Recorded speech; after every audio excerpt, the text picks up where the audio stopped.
Él es Theodor Kaczynski, un matemático brillante que marcó 167 de coeficiente intelectual.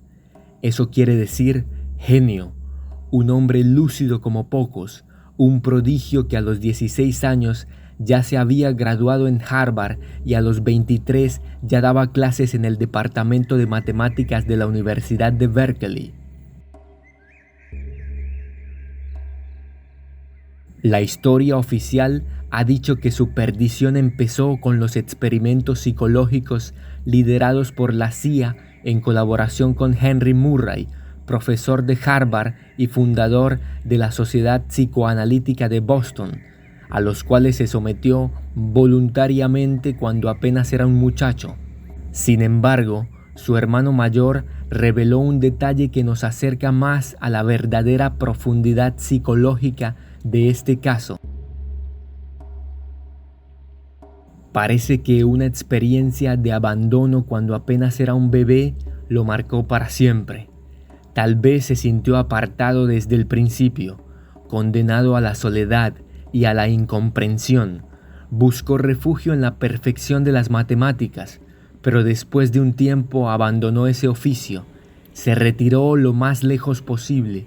Se hizo una pequeña cabaña en el interior de un remoto bosque en Lincoln, Montana, y desde allí empezó su venganza contra lo que él llamó la sociedad industrial, esa que lo apartó siempre, esa donde él nunca encajó y donde nunca importó. El primer paquete bomba que envió tenía como destinatario a un profesor de ingeniería de materiales de la Universidad de Northwestern en Illinois. Después, un avión tuvo que aterrizar de emergencia porque un artefacto explosivo se activó y generó zozobra. No hubo daños mayores.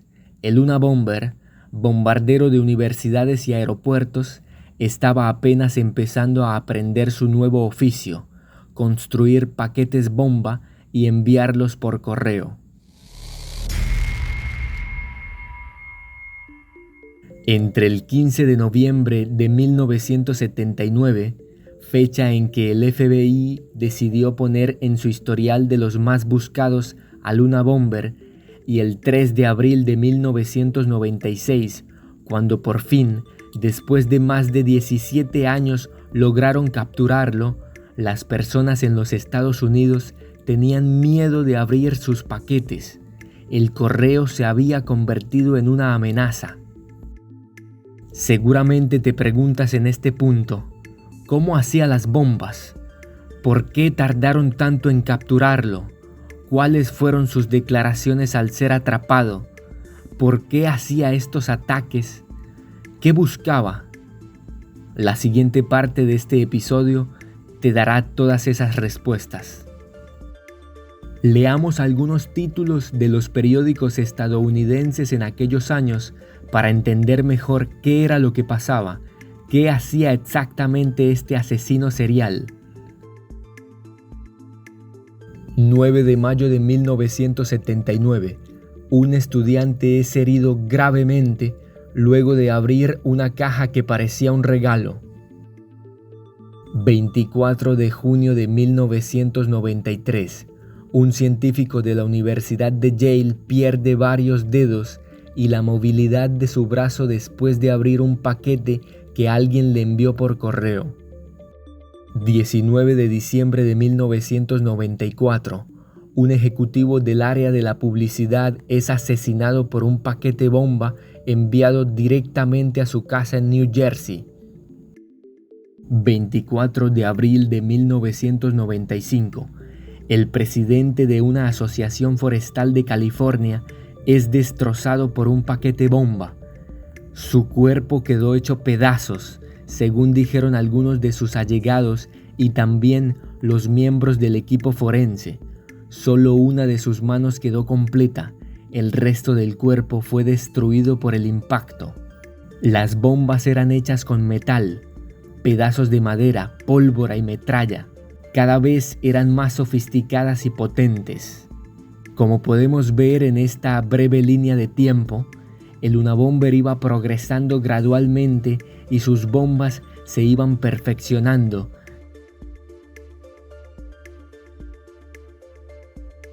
Hubo un momento en que los agentes del FBI estaban tan perdidos y desconcertados que la captura del Luna Bomber parecía imposible.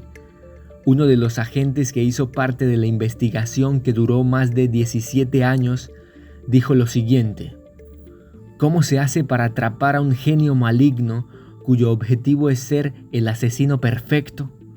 ¿Cómo atrapar a alguien que construye bombas sin dejar ninguna huella, que deja pistas falsas para perder a las autoridades y que vive como un ermitaño en medio del bosque, a kilómetros de la civilización, sin tener ningún contacto personal con nadie? Podría decirse, sin exagerar, que este caso fue el más difícil de la historia del FBI. No se sabía nada, solo se sabía que una persona en algún lugar de los Estados Unidos estaba fabricando bombas caseras y enviándolas por correo. Una mañana, los diarios The New York Times y The Washington Post recibieron un paquete que contenía una carta y un artículo de más de 30,000 palabras. Era el manifiesto de Luna Bomber. En el artículo se exponían las razones principales de su lucha personal contra la sociedad. El Luna Bomber quería que su manifiesto fuera publicado. Quería la atención general del público. Buscaba ser oído por todos, y si para eso tenía que matar, entonces lo seguiría haciendo. Ambos diarios se comunicaron con el FBI y dejaron el manuscrito en sus manos. Fue una humillación tener que ceder a la petición del terrorista, pero no les quedaba de otra. Los agentes decidieron publicar el manuscrito con la esperanza de que algún lector pudiera identificar a su autor. El FBI devolvió el manuscrito a los diarios The New York Times y The Washington Post para que lo publicaran al día siguiente. Ya se imaginarán ustedes la cantidad de periódicos que se vendieron ese día. Toda la atención estuvo puesta en ese manifiesto. Todos querían leerlo. Todos querían saber quién era y qué quería ese monstruo que los había atemorizado por décadas. La revolución industrial y sus consecuencias han sido un desastre para la raza humana. Esa es la primera frase del manifiesto, y su idea central es la siguiente: la destrucción del sistema debe ser el único objetivo de los revolucionarios. Este documento se popularizó y dio mucho de qué hablar porque, en principio, estaba muy bien escrito, y más allá de las atrocidades cometidas por su autor, quien escribe, por ejemplo, para que prestaran atención tuve que matar. Muchas de las cosas que escribió en su manuscrito contra la sociedad industrial son muy acertadas. Para los interesados en indagar más a fondo sobre las ideas de Luna Bomber, dejaré un link en la descripción para que puedan descargar su manifiesto contra la sociedad industrial y su futuro.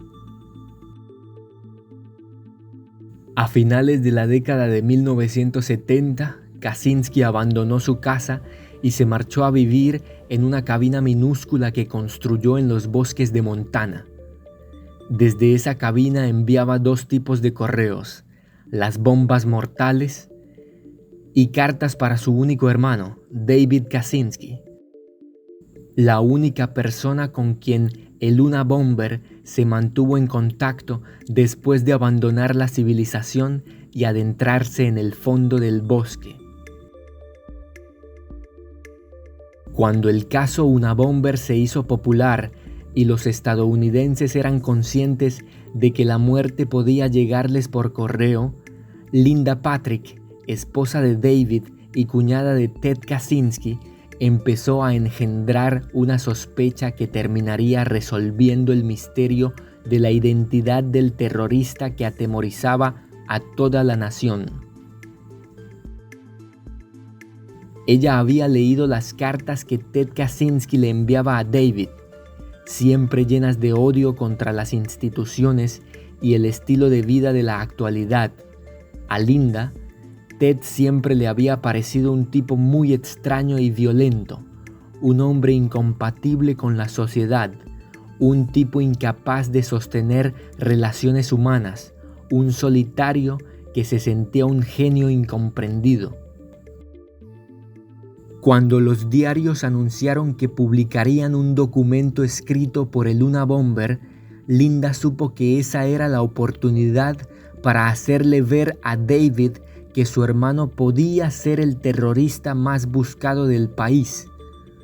Para el momento en que se publicó el manifiesto, David y Linda vivían en una zona apartada de Texas, y las pocas copias del manifiesto que llegaron hasta ese lugar fueron vendidas de inmediato, sin darle tiempo a David para que pudiera comprar una copia. Entonces fueron a la biblioteca pública y allí accedieron al manifiesto a través de internet. La lectura de las primeras líneas fue como una certera revelación. Ese estilo, esas ideas, esas palabras eran las mismas de las cartas. El monstruo, el asesino imposible de capturar para el FBI, que había invertido 2 décadas y varios millones de dólares en una larga investigación infructuosa, vivía en Lincoln, Montana. Se llamaba Theodore John Kaczynski, tenía 52 años y ellos, Linda y David, eran los únicos que lo sabían, eran sus familiares, los únicos que podían detenerlo.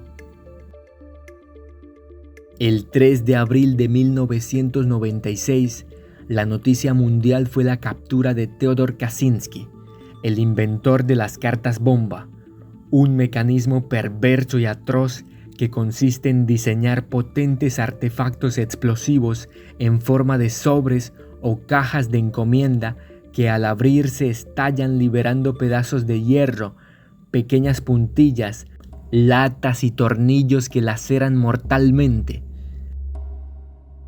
La sentencia fue implacable: 8 cadenas perpetuas en una cárcel de máxima seguridad, la ADX Florence, bautizada como el Alcatraz de las montañas rocosas. Se dice que allí, en su celda de 3x2, Kaczynski recibe cartas de más de 400 personas. Kaczynski tiene la reputación de ser antisistema y antigobierno. Hay muchos que se sienten así y lo ven como un héroe. En el juicio, Ted Kaczynski afirmó que seguía creyendo en sus ideas y rechazó una supuesta incapacidad mental. Es sabido que su coeficiente intelectual era de 167. Y tampoco hay que olvidar que burló al FBI por más de 17 años. Así que de incapacidad mental no se puede hablar en un caso como este. ¿Cuál pudo haber sido la causa de la perdición de este prodigio de las matemáticas? Hay 2 hipótesis con respecto a eso. La primera tiene que ver con la participación de Ted Kaczynski en los experimentos psicológicos liderados por la CIA en colaboración con Henry Murray.